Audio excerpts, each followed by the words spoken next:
Elle tue 10 fois plus que les accidents de la route. La mort subite de l'adulte est responsable du décès de 40 000 personnes par an en France.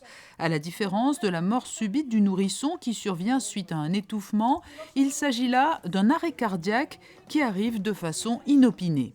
Tout le monde peut être concerné, les personnes qui se savent malades, les personnes qui ne se savent pas malades, parfois même les sportifs, on l'a vu sur des terrains de sport où on peut effectivement voir parfois en direct ce type d'incident qui est toujours dramatique.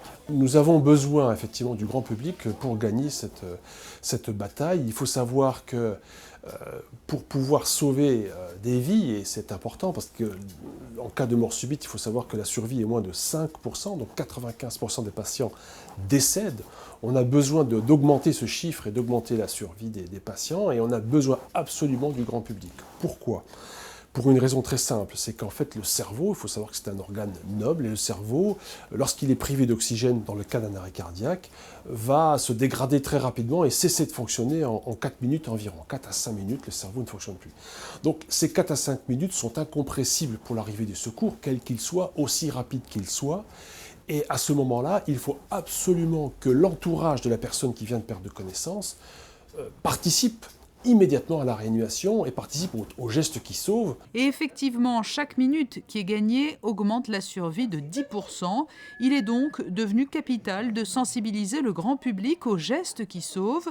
Nous pouvons tous, à notre niveau, adopter des réflexes qui nous permettront de prendre en charge une personne qui serait victime sous nos yeux de la mort subite de l'adulte.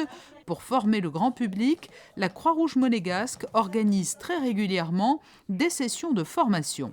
Et là, rebelote, je reprends le massage cardiaque. Dès que le défibrillateur arrive, même si on n'a pas fini la série de 30 compressions, on arrête tout et on l'installe. On apprend d'abord ce qu'est un défibrillateur, à quel moment l'utiliser et comment l'utiliser, bien entendu. Et on apprend également à faire le massage cardiaque et le bouche à bouche avec l'utilisation du défibrillateur semi-automatique. Ces formations s'ouvrent vraiment à tout le monde. À partir de 10 ans, nous pouvons apprendre vraiment les gestes qui sauvent. Et l'apprentissage de ces gestes est d'autant plus précieux qu'il facilite également le travail des pompiers appelés sur place lorsqu'une personne est victime de mort subite. Les pompiers qui sont en charge en principauté de l'entretien des défibrillateurs semi-automatiques utilisés lors des premiers gestes qui sauvent. La principauté s'est dotée depuis de nombreuses années, je dirais, de défibrillateurs publics qui sont répartis sur toute la principauté à des actes, je dirais, un peu stratégiques où se trouve le public. 24 DSA ont été donc installés. À la demande de l'association de la mort subite, donc le docteur Rinaldi faisait lui-même avec son équipe, je dirais, d'aides-soignants et de soignants d'ailleurs, de vérification technique. Et depuis donc l'année dernière, le corps Saint-Prix de Monaco donc, apporte son soutien dans la vérification et la maintenance de ces appareils pour qu'ils soient en permanence, je dirais, en bon fonctionnement.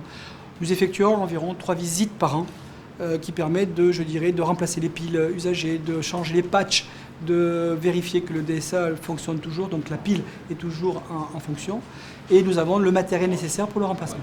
Pour contribuer donc à réduire la mortalité liée à la mort subite de l'adulte, vous pouvez donc vous aussi vous mobiliser. L'enseignement des gestes qui sauvent ne prend que 2 heures.